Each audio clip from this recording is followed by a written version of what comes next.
अस्सलाम वालेकुम दोस्तों, उम्मीद करता हूँ आप सब खैरियत से होंगे। और ये लेक्चर नंबर 45 होगा हमारा डिसेंट्रलाइज एक्सचेंज डेवलपमेंट के ऊपर। और इससे पहले लेक्चर नंबर 44 में हम क्या कर रहे थे, हमने डेक्स टेस्ट की एक फ़ाइल बनाई थी और उसमें जो है वो हम सब टेस्ट एक एक करके अपने स्मार्ट कॉन्ट्रैक्ट के अंदर जितने भी फंक्शंस हैं और जो फंक्शंस डेक्स के कॉन्ट्रैक्ट में आने वाले हैं, जिस तरीके से लिमिट ऑर्डर का हम एक फ़ंक्शन बनाने वाले हैं, ठीक है। और इस वक्त जो है वो हमने सिर्फ ऑर्डर बुक का एक फ़ंक्शन बनाया हुआ था, ठीक है। और आगे जाके लिमिट ऑर्डर के फंक्शंस आएंगे, मार्केट ऑर्डर के फंक्शंस आएंगे। तो उन सब को टेस्ट करने के लिए हमने अभी से अपना टेस्टिंग इन्वायरमेंट तो बना ही लिया था। अब हम उसके अंदर एक एक करके टेस्ट ऐड कर रहे हैं कि हम हर अपने स्मार्ट कॉन्ट्रैक्ट के हर फंक्शन को एक टेस्ट कर सकें। तो हमने लास्ट जो लेक्चर था, लेक्चर नंबर 44 में हमने बाय ऑर्डर को टेस्ट करने के लिए एक फ़ंक्शन बनाया था। भाई आपको पता होगा बाय ऑर्डर्स, किसी भी आप एक्सचेंज पे चले जाएं, कोई पेयर सेलेक्ट कर लें ट्रेडिंग का, ठीक है। तो जब आप उसकी मार्केट बुक्स देखेंगे तो बाय ऑर्डर्स हमेशा कैसे लगते हैं, उनकी प्राइस देखें तो सबसे जो हाईएस्ट प्राइस होती है वो सबसे ऊपर आती है, फिर उससे कम वाली प्राइस, फिर उससे कम वाली प्राइस। तो ये डिसेंडिंग ऑर्डर्स में चल रहे होते हैं इन टर्म्स ऑफ प्राइस। तो ठीक है, तो ये हमने लास्ट लेक्चर में ये हमने जो है वो एक डमी जो है वो डमी या 3-4 हमने जो है वो ट्रांजैक्शंस बनाई, ठीक है। कि ये जो है वो एक जो है वो 300 की प्राइस है, मैं ख़रीदना चाहता हूँ, एक 100 की प्राइस के ऊपर, एक 200 की प्राइस के ऊपर और एक 150 की प्राइस के ऊपर, ठीक है, लेट्स सपोज। और जो है वो हमने ये सारे ऑर्डर्स मार्केट बुक में अब हमने जो है वो एरे में अपने स्टोर करवा दिए। अब स्टोर करवाने के बाद हमें फ्रंट एंड के ऊपर एक ऐसा दिखाना है कि भाई ये डिसेंडिंग ऑर्डर्स में जाएं। तो डिसेंडिंग ऑर्डर्स में करने के लिए हमने एक फॉर लूप बनाया था, ठीक है। और फॉर लूप जो है वो इस एरे के अंदर, अब इस वक्त सारी वैल्यूज़ इस वेरिएबल में स्टोर हैं एरे ऑर्डर बुक में। अच्छा, इसे हम कंसोल डॉट लॉग भी कर लेते हैं, ठीक है। तो ये आपको नज़र भी आ जाएंगी। तो ऑर्डर बुक, चलें, अब जब हम इसको टेस्ट करेंगे तो आपको कंसोल में नज़र भी आएगा। अच्छा, अब आगे चलते हैं। खैर ये हटा देते हैं, ये तो बस मैंने आपको समझाने के लिए बताया था, ठीक है। तो बाय ऑर्डर्स में फिर हमने फॉर लूप लगाया था और फॉर लूप में हमारी ये जो मेन कंडीशन है, सबसे मेन कंडीशन ये है कि भाई इस वक्त ऑर्डर बुक की जो भी लेंथ है वो मतलब लेंथ कितनी वैल्यूज़ उसमें स्टोर हैं, ठीक है। तो हर वैल्यू को ले और आखिरी वैल्यू तक जाए और हर वैल्यू की प्राइस को अगली वाली वैल्यू की प्राइस से कंपेयर करें। तो अगर तो वो ग्रेटर है तो फिर ठीक है, अदरवाइज़ नहीं तो शफल कर दे। और ये हमने सिर्फ असर्ट करवाया, असर्ट तो सिर्फ कंडीशन चेक करने के लिए है, असल काम तो हम अपने फंक्शन में ही करेंगे, ठीक है। तो ये तो था बाय ऑर्डर का फंक्शन, ठीक है। कि बाय ऑर्डर्स में, मार्केट बुक में बाय ऑर्डर्स में सबसे हाईएस्ट प्राइस उसके ऊपर आती है, फिर उससे कम, और डिसेंडिंग ऑर्डर्स में ये लोग चल रहे होते हैं। अब हमें सेल ऑर्डर्स के लिए बनाना है, बहुत ईजी है। मैं यही कॉपी करूँगा, लेक्चर भी छोटा होगा, यहाँ से मैंने ये कॉपी करूँगा, ठीक है। आगे चलते हैं और ये मैंने पेस्ट कर दिया, ठीक है।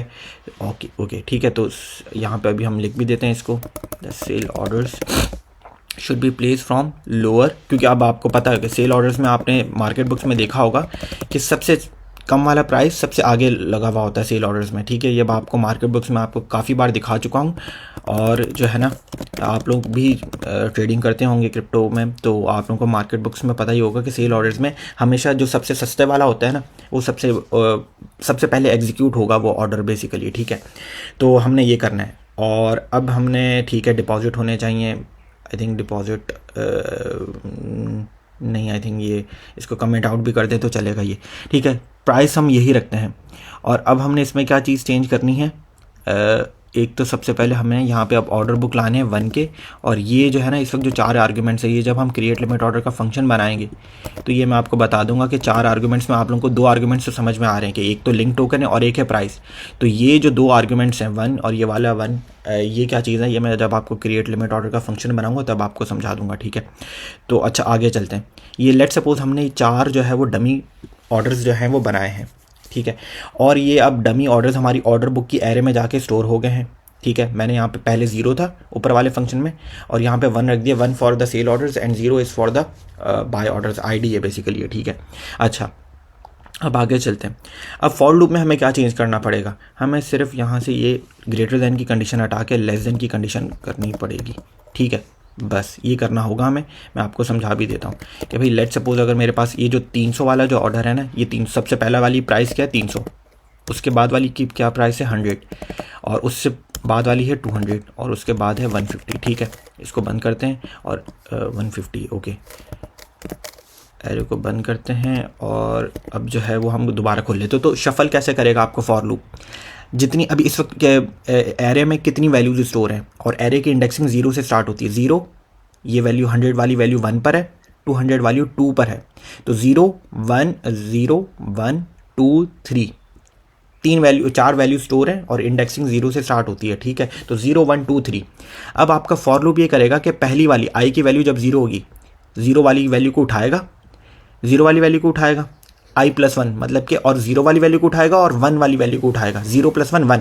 तो 0 और 1 वाली वैल्यू को कंपेयर कराएगा कि क्या 300 इज लेस देन 100 है, नहीं है, तो ये शफल करेगा, तो 100 को पहले ले आएगा, ठीक है। इसी तरीके से अब अगले फॉर लूप में क्या करेगा, अगली आइटरेशन में क्या करेगा, अब वो 1 वाली वैल्यू को उठाएगा।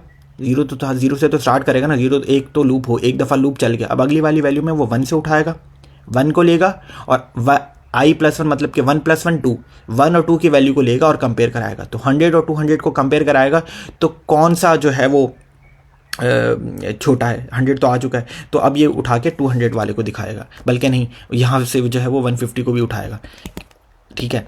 तो इस तरीके से बिल्कुल ये कंपेयर कराएगा। तो ये है बिल्कुल सेल ऑर्डर का फंक्शन। इसको अभी हम अभी अगर आप इसको फंक्शन को चलाना भी चाहें ट्रफल डेवलप से करके, तो बहुत सारे एरर्स ही आएंगे, क्योंकि मैं आपको बता भी देता हूँ अभी। और एक और चीज़ कर लेते हैं। ये तो हमारा ट्रफल डेवलप खुल गया है, और ट्रफल टेस्ट में अगर मैं टेस्ट लिख दूंगा तो इस वक्त तो हमारे पास फंक्शन ही नहीं है, तो एरर्स ही आएंगे, सारे टेस्ट फेल ही होंगे। और अगर वॉलेट और टेस्ट में जो हमने वॉलेट टेस्ट की फाइल की वॉलेट टेस्ट में जो हमने फाइल्स फंक्शंस बनाए थे टेस्टिंग के लिए, वो तो बहुत सिंपल फंक्शंस है, और उस चारों के चारों हमारे फंक्शंस चल रहे हैं, ठीक है, चारों पासिंग है। तो इसको अगर हम नहीं चलाना चाहते, हर बार टेस्ट नहीं करवाना चाहते, तो आप कॉन्ट्रैक्ट के आगे लिखें डॉट और स्किप कर दें, तो ये फाइल आपकी चलेगी नहीं। मैं दोबारा आपको दिखा देता हूँ, मैंने स्किप कर दिया है, कॉन्ट्रैक्ट डॉट स्किप, इन सारे टेस्टिंग फंक्शंस को ये स्किप कर देगा। तो अब मैं करता हूँ, तो अब वो फाइल रन ही नहीं होगी, ठीक है, देखिएगा अभी आप बिल्कुल।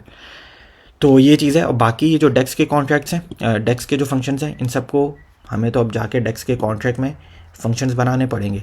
टेस्टिंग फंक्शंस हमने पहले से बना लिए हैं, बहुत अच्छी बात है, लेकिन अब हमें फंक्शंस जाके बनाने पड़ेंगे अपने कॉन्ट्रैक्ट में। अभी तो हमने सिर्फ एक ऑर्डर बुक का फंक्शन बनाया था, ठीक है, और एक फंक्शन बनाया था कि बस ऑर्डर बुक का फंक्शन बना दिया, ऑर्डर बुक को एरे में स्टोर कर दिया, तो अब एक फंक्शन उसको गेट करने के लिए बना लिया था। तो अब हम बनाएंगे कि लिमिट ऑर्डर का फंक्शन, ठीक है।